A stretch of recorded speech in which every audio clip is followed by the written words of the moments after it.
Are you a member of the club? No, not that all boys club you created because you didn't have any real friends when you were growing up. Or the I ate my body mass and burritos and so I got one free club. No, I'm talking about the club for the PS3.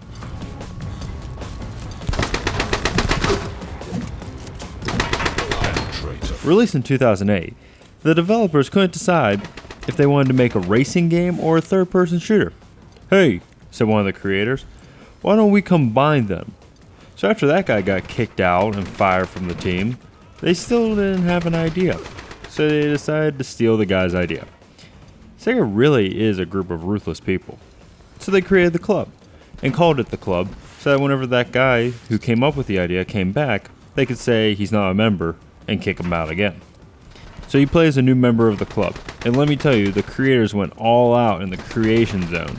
There's the Russian, the blonde American, and the dreadlock Jamaican, just to name a few. True creativity. So what does the club do, you might ask? Well, they travel to exotic locales and kill all the people there. Yep, they just drop you off at a German steel mill and tell you to run through and kill everyone. They're gonna try to kill you too, so it's fair. But you don't just have to kill them, but you gotta do it stylishly. Why is it that in the future, all the sports always become a savage blood sport that always ends in a fatality?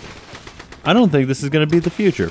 If you follow the NFL, I think it's gonna be quite the opposite, and I think the future of sports is gonna boil down to two guys playing Chinese hot hands while wearing protective equipment.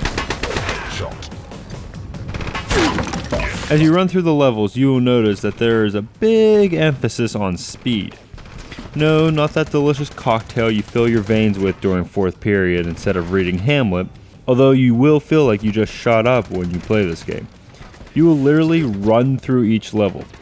It's almost like the developers didn't want you to stop and see the environments. Which is a good thing because you will notice they lack any real polish.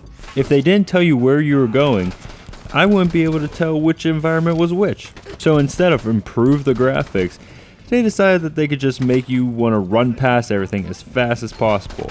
Run past all the blandness, and maybe even run to a better game.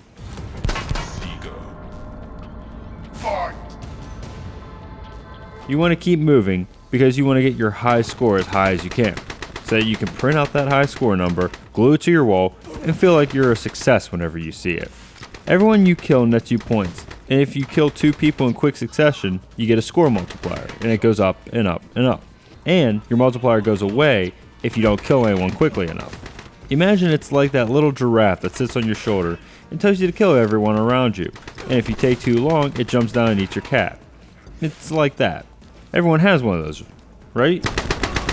So you don't want to take too long to find your next kill in the club, and luckily you won't have to. Enemies hide in plain sight, waiting to be shot, standing there like tall grass, ready to be mowed down. The game is interesting to say the least. There isn't anything else like it out there, and I'm debating on whether that's a good or a bad thing. It's like a troubled teenager training camp. Not only does it take place in a world where killing people is sport, but they want you to not waste too much time in between kills. The game is for people with short attention spans and who have a desire to hurt people. But hey, same people keep internet discussion boards going.